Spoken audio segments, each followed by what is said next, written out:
Alrighty, welcome back YouTube. We got something a little different today by the request of the Holy Diver. He wants a video on this, and I'm gonna command. He commands, and I obey.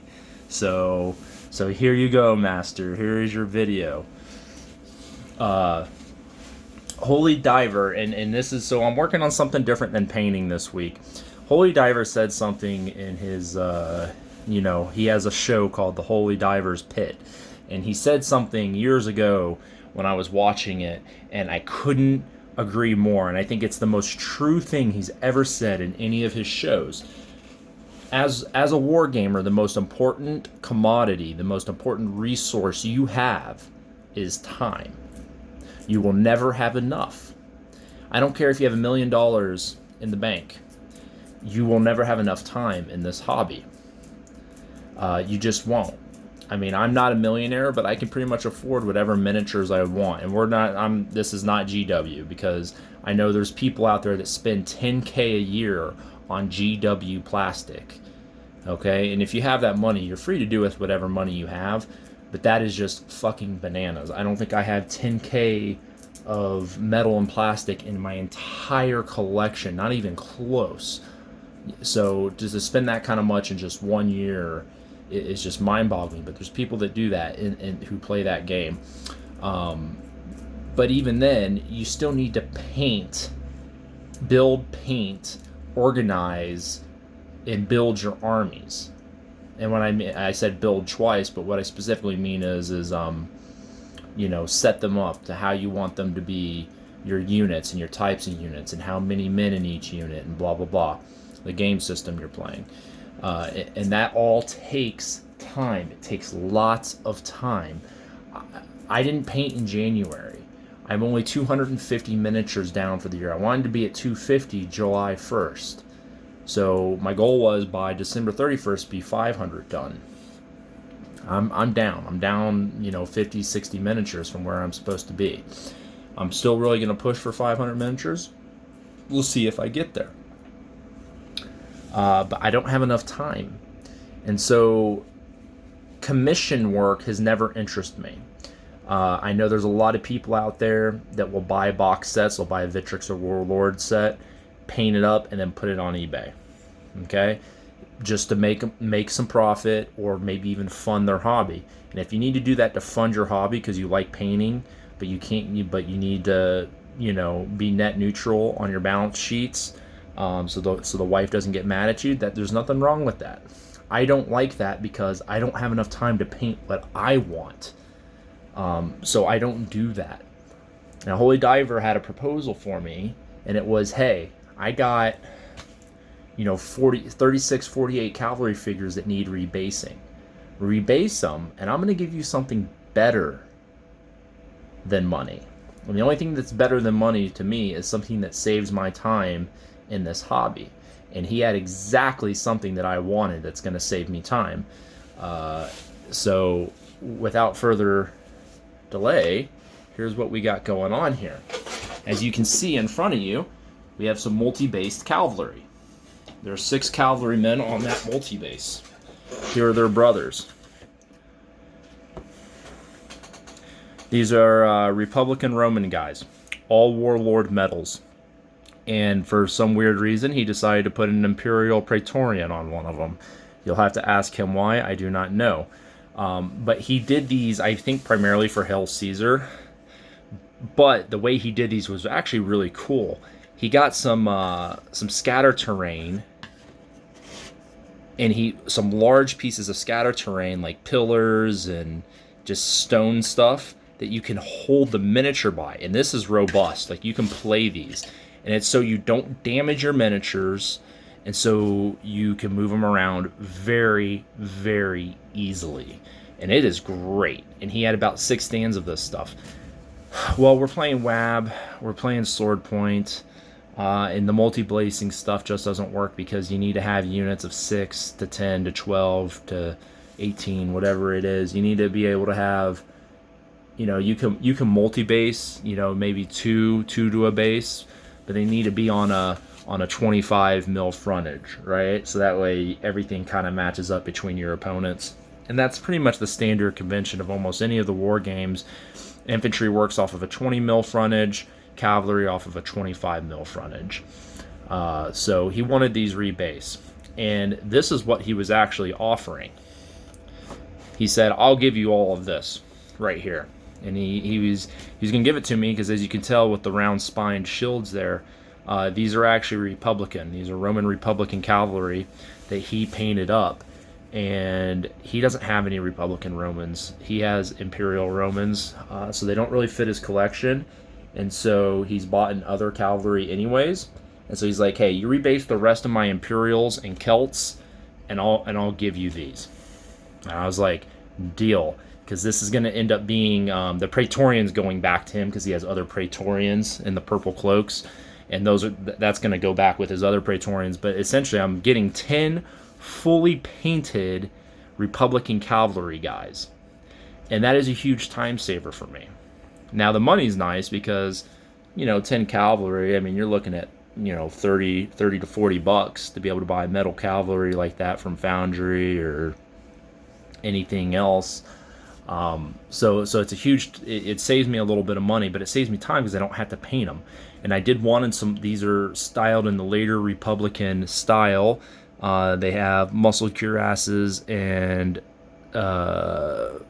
looks like Lorica Hamada on them, so chainmail. And they have the Boeotian style helmets and Attic style helmets, so that mid and late Republican feel to them, which is great because that's what I wanted. I already have some Italian cavalry, some Oscan style cavalry, and I really wanted some actual Romans. So I went on to Essex because the horses, these warlord horses, look really, really small to me.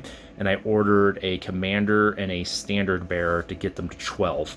And so this will be my second unit of Republican Roman cavalry for when I play Second Punic War and later. So this will be good for the Macedonian Wars, late Punic Wars, the wars against the Seleucids, all that type shit. So that's great. He did a really good job basing these. So I'm going to take these away and show you guys where we're at now. Those are mine. That's what I'm getting as a reward. Minus that purple Praetorian. He's going to go with his brothers here. And I'll show you what I did. This will kind of explain how I base things more or less too. So I'm rebasing these guys. And I'm doing singles. He wanted them on single 25s. He's going to put them in movement trays. I was like, well, I already got a bunch of single 25s. So the red guys are Auxilia. The purple guys are his Praetorian cavalry cohorts. He has more Auxilia to paint. These were on those giant multi-bases just like I showed you. And I will get this guy into frame here. He has the shield transfer, warlord medals. Painted them pretty good. I really like how he did the horses.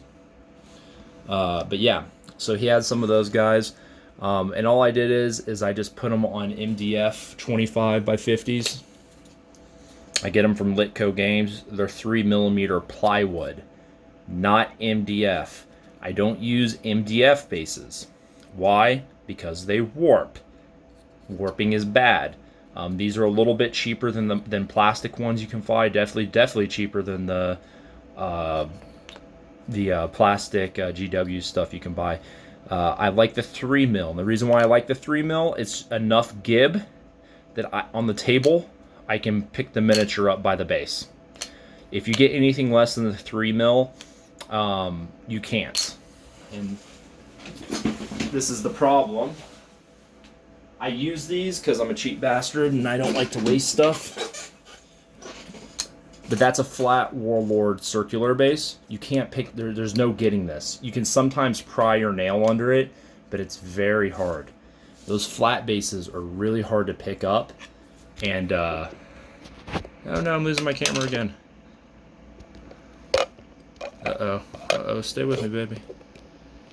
Let's see if we can't. Yeah, that should work. Okay. The flat bases are just they're just too hard to pick up. So I like the 3mm stuff. And I don't do MDF because they warp. This is plywood. It does not warp with glue and paint and basing materials and all that type of stuff. We'll show off some of his Praetorian cohorts here. He has them a mix with, he did them with the black shields, which I actually think is pretty fitting for the Praetorians. The purple and the, you know, he wanted to go for the Hollywood look, so that's what he did. But yeah, that's them. Pretty good. I really like, I think he painted the Praetorians a little bit better than the auxiliary. I'm sure that was on purpose. But yeah, he wanted to go for the Hollywood look there with the purple. But yeah, they're a mix of javelins and spear-armed guys. Pretty cool. So yeah, and then all I do after that is I put Vallejo product on there. Thick mud. I have this in every color. I pretty much have this in everything they make. I have the Russian mud. I have brown mud. And then I have their acrylic earth textures of dark earth, brown earth.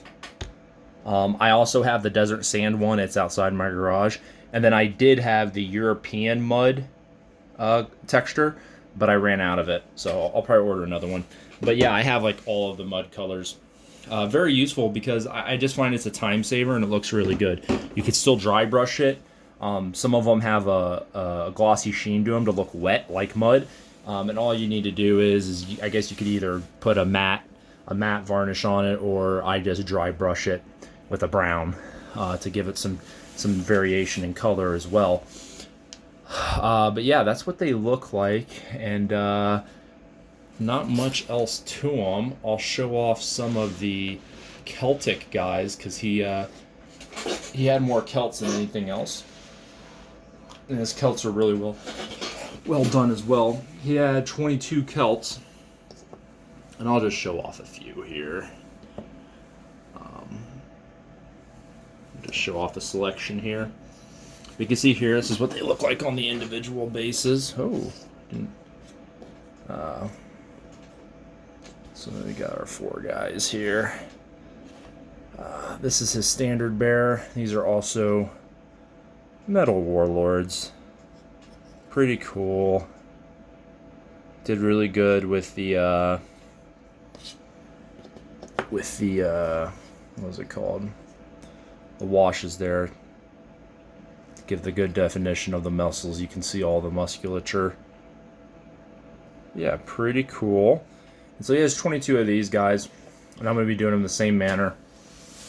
Putting the thick mud on them, and then put some tufts and some flocking on them. So that's about that. You know, all in all, I think I'm doing about, we got 7, 12 plus 22, about 34 cavalry in total that I'm doing. I'm going to rebase for him, and he gave me 10 painted in return. So not bad. I'm quite happy with it. Yeah, so that's just how I base things. Now, me personally, I like to do a 50 by 50 square with 2 on a thing, just because it's just a little bit more easier for me to move around and keep figures in storage from tipping over and knocking over. 2 of them weighted down on a 50. They're usually not good. They're a little bit harder to knock over and stuff. But the customer demanded individual 25, so that is what he got. But yeah, you know, I hope this helps some of you guys out.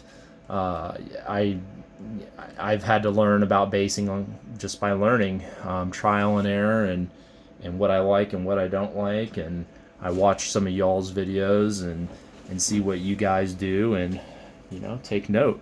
So until then, guys, keep on painting, and hopefully you guys can. I'm still working to get the ECW guys done. They're going to be pushed a little bit to the right with the rebasing project, but soon, my friends, the ECW army will be complete in all of its glory. All right, bye, guys.